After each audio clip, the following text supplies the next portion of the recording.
So, good morning guys. Kamusta kayo?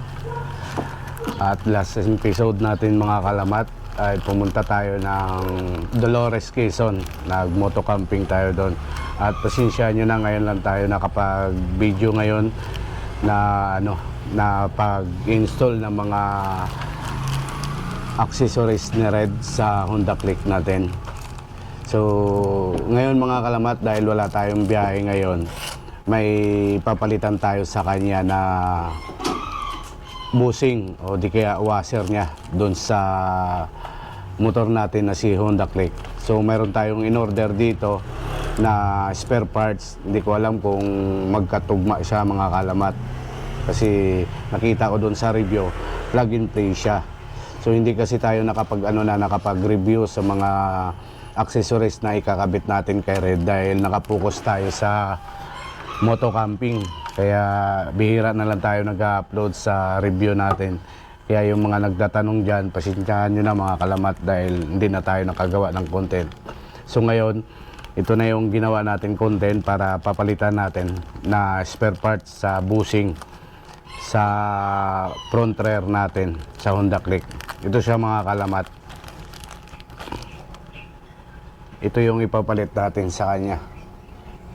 Yung bushing o di kaya spacer tawag dito, hindi ko pero sana nga magkatugma sa mga kalamat dahil ito nakita ko naman sa description nila doon na plug and play sa Honda Click 125. So ang ginamit nila dito mga kalamat na materyales, aluminum.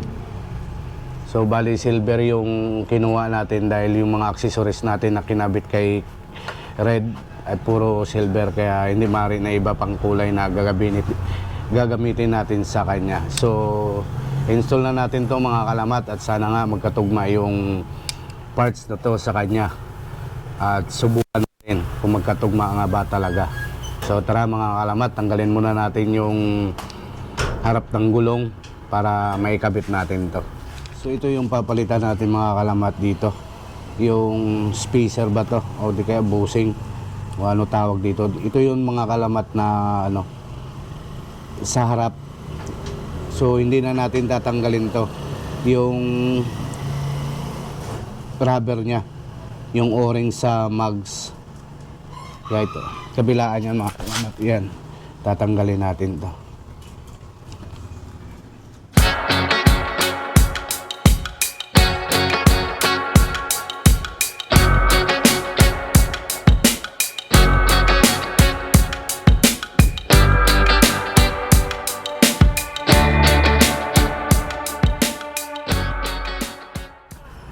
So ito na guys, natanggal na natin yung dalawang bushing sa harap.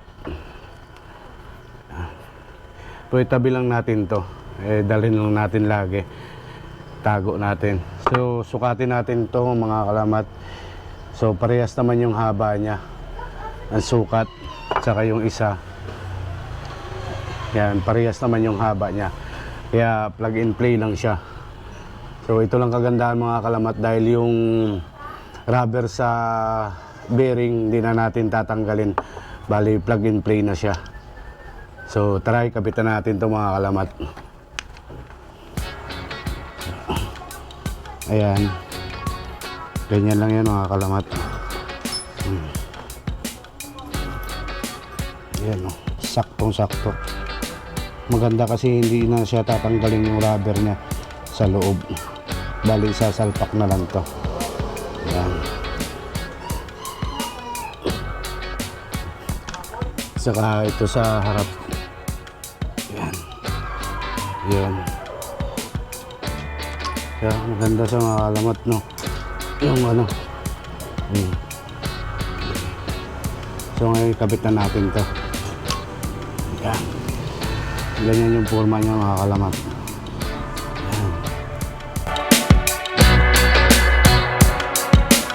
So yan na guys, naikabit na natin yung gulong. Yan. Okay naman siya, wala naman siyang lagitik. Kaya hindi naman siya naikot. Ang kagandahan nito mga kalamat, yung guma niya na natatakpan ng bushing. Yan ang kabilaan. Yan, wala naman siyang lagitik. Madali lang siya, kahit kayo kayang-kaya nyo ikabit to mga kalamat. Yan. Lalagay ko na lang itong mga kalamat yung description sa comment section para maka-order din kayo. Yan. Ngayon ibalik na natin.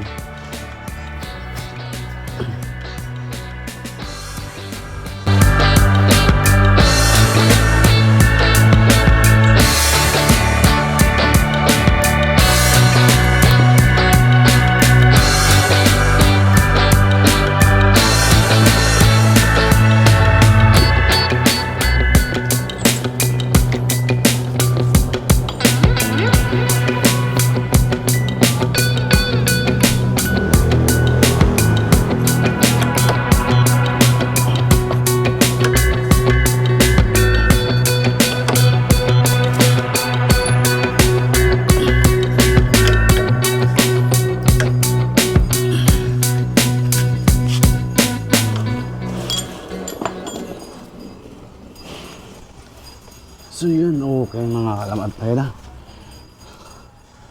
Yan. Ha? Maganda siya. Sa dito sa bila. Yan, yun. At naikabit na natin. Okay, tapos na tayo mga kalamat. Maraming salamat. At na-install na natin yung bushing. Okay.